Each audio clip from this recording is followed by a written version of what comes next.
关注何医生健康播客，大家好，我是中医主治医师何医生。最近呢，今日头条跟医师报呢一起在举办一个守护每一次呼吸的一个视频征集活动。那么何医生呢，通过这一个视频也参加这一个活动，希望大家都能在这一次活动当中重视我们的每一次呼吸，重视我们的呼吸系统。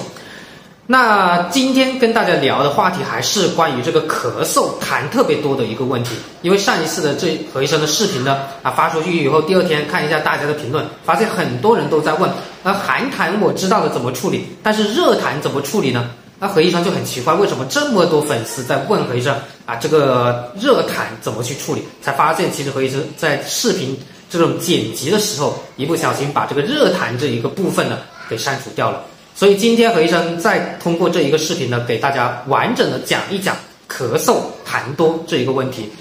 那平时呢，何医生临床当中经常会遇到很多人说，我家里人咳嗽了，那我呢炖了一点川贝雪梨给他喝，喝了之后发现他这个咳嗽更加厉害了，不知道为什么很多人吃这个川贝雪梨都说这个可以止咳可以化痰，为什么我的家里人吃了以后反而加重了呢？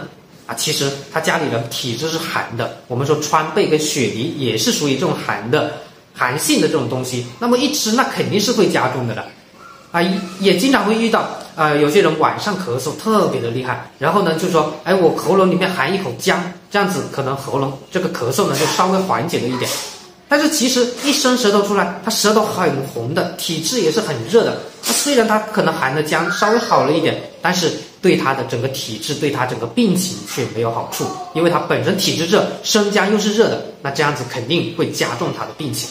所以呢，何医生讲这两个情况呢，想告诉大家就是咳嗽痰多一定要分清体质寒还是体质热，这个是非常关键的，是属于寒痰还是热痰，寒咳还是热咳呢，一定要分清楚。只有分清楚了，我们选择这些方法才能对症，才会有效果。那么大家就会问了，那怎么去判断自己体质寒还是体质热呢？咳嗽痰多，怎么知道这个寒咳还是热咳？寒痰还是热痰呢？何医生教大家两个方法。那第一个方法呢，就是通过痰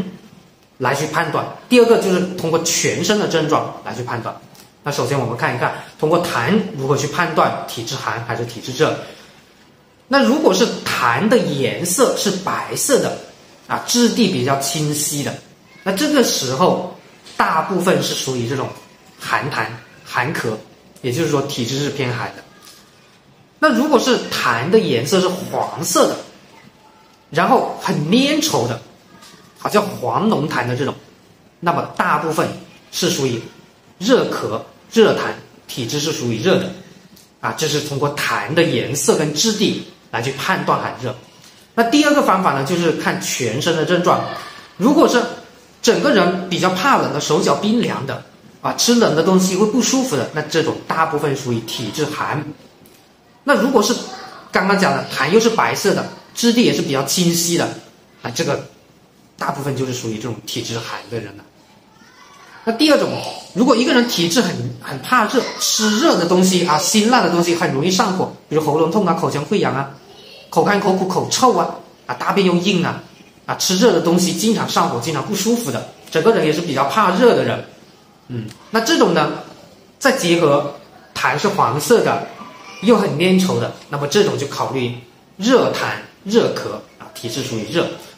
所以呢，我们就可以从我们的痰的颜色跟质地，还有全身的症状来去判断是属于寒咳寒痰，还是属于热咳还是热痰。那么大家又会问了，我判断出自己属于寒了，那怎么去处理？或者我判断出自己属于这种热咳了热痰了，怎么去处理呢？那么何医生教大家几个小妙招。那这几个小妙招呢，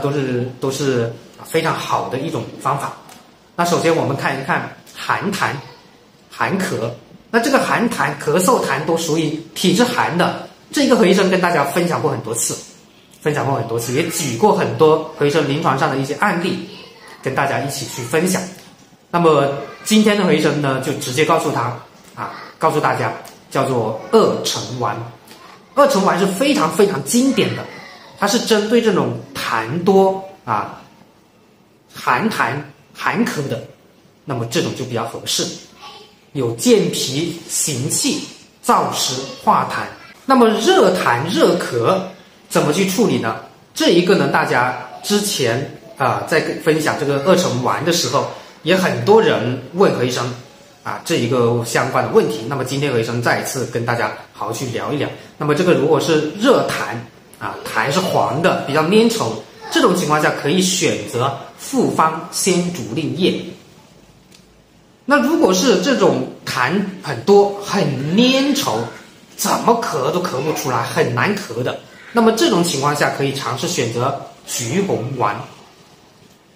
那还有一种类型，咳嗽特别的剧烈胸闷整个胸口很闷，或者说肚子也闷了，那这种情况下可以尝试选择清气化痰丸这一个也是比较合适的。那么今天呢，就跟大家聊如何去判断我们属于寒咳还是热咳，寒痰还是热痰，也跟大家聊了关于这个寒痰跟热痰的几个小妙招。好的，那今天呢就跟大家聊到这里。如果大家有什么问题，也可以在视频下方留言。关注何医生健康不挂科，我们下期再见。